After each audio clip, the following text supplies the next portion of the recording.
When I was 17, I quit high school and joined the Navy. The Navy sent me to tech schools in Florida. They taught me the Russian alphabet's Morse code. They intended me to spy on Soviet ships and submarines. When I graduated the school, I got orders for Iceland, but for whatever reason, Iceland wasn't ready for me.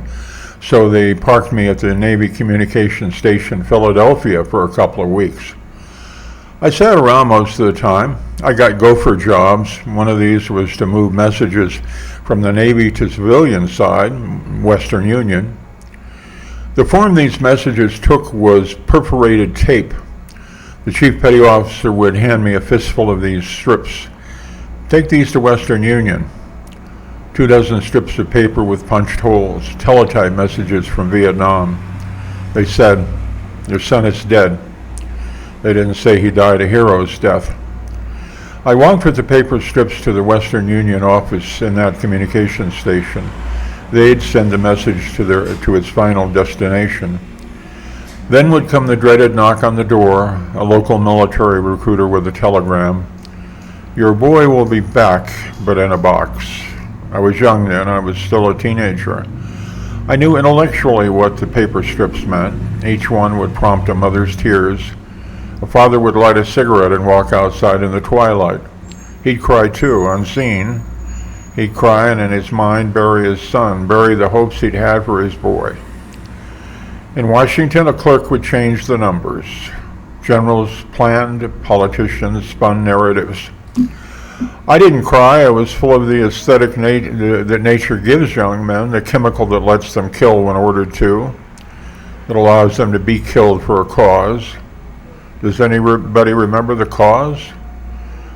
There are many military vets my age, men who served in Vietnam, who have retired there.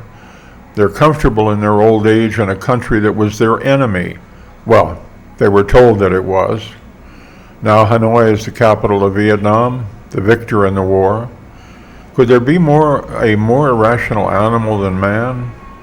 A lesson taught, but never learned. 8 years later, I joined the Air Force. Prior service, just changed the uniform, salute when required. Same old drill. Retreads, they called us. Taught new skills. I headed for Chanute Air Force Base to learn about aircraft instruments.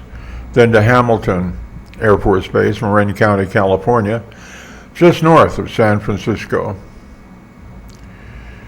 The young men had returned from Vietnam before their tour was up. They were scattered across the cargo deck of a C-141 Starlifter, each in a bag, the bag attached to a ring on the deck. They were the only passengers and the only cargo. They must have been waiting for a ceremony, solemn and stiffly formal, a ceremony to welcome them home, not as heroes, sadly, but home anyway. Not alive any longer, but back in the good old USA, stateside.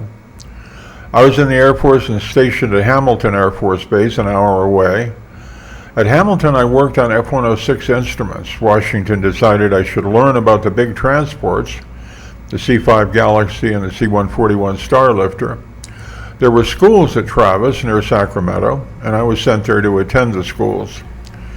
That day I'd been sent to the cockpit of this aircraft for something. When you enter the aircraft, you're in the forwardmost part of the cargo deck.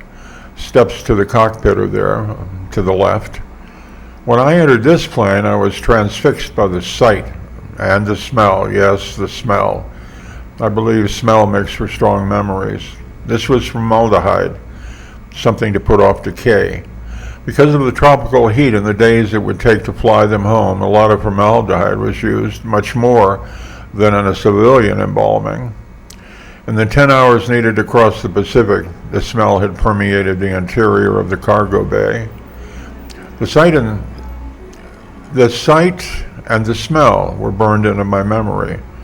This wasn't a headline in the Times. It wasn't on the 6 o'clock news either. It wasn't news. In a war where success was in numbers, their dead were 5 times our dead.